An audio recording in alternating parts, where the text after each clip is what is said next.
ভূমিকম্প বা আগ্নেয়গিরি থেকে হঠাৎ অগ্ন্যুৎপাতের মাধ্যমে নিজের উপস্থিতি জানান দেয় পৃথিবী ইনার কোর অর্থাৎ পৃথিবীর কেন্দ্রস্থল।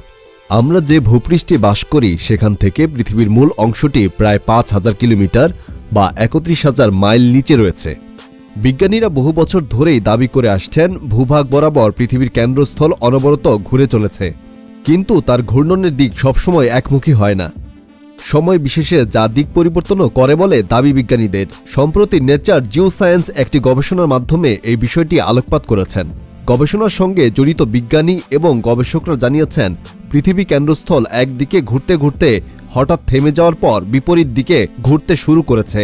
গবেষকদের দাবি ঘড়ির কাঁটার দিকে পৃথিবীর কেন্দ্রস্থলের ঘূর্ণন শুরু হলে কয়েক বছর পর তা আবার ঘড়ির কাঁটার বিপরীত দিকে ঘুরতে শুরু করে।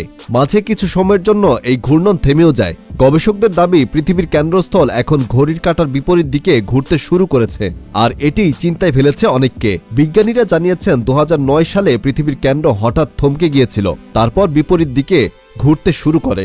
সংবাদ সংস্থা সূত্রে খবর, চীনের পিকিং ইউনিভার্সিটির গবেষকরা হালে এই বিষয়টি জানতে পেরেছেন এবং এটিও জানা গেছে মোটামুটি প্রতি ৩৫ বছর অন্তর পৃথিবীর কেন্দ্রভাগ নিজের ঘোরার দিক পরিবর্তন করতে পারে, তবে কখনো কখনো ৭০ বছরও চলে এটি।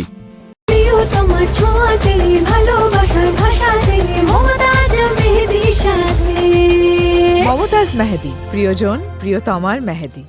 ১৯৭০ সালের গোড়ার দিকে প্রথমবার পৃথিবীর কেন্দ্রের ঘূর্ণনের কথা টের পান বিজ্ঞানীরা। তাদের অনুমান আবার ২০৪০ সালের মাঝামাঝি সময়ে কেন্দ্রস্থল নিজের ঘোরার অভিমুখ বদলাতে পারে।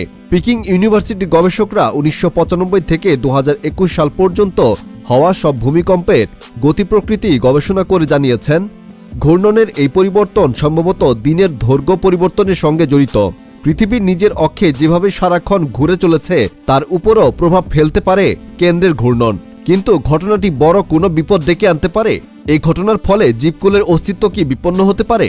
গবেষকরা অবশ্য জানিয়েছেন তেমন কোনো আশঙ্কা নেই। পৃথিবীর উপরিভাগে এই ঘূর্ণনের প্রভাব টেরও পাওয়া যাবে না, ফলে এই মুহূর্তে জীবকুলের কোনো ভয় নেই বলে আশ্বাস দিয়েছেন তারা। তবে বিষয়টির উপর নজর রাখা হবে বলেও তারা জানিয়েছেন। Desk report, অপরাজয়া।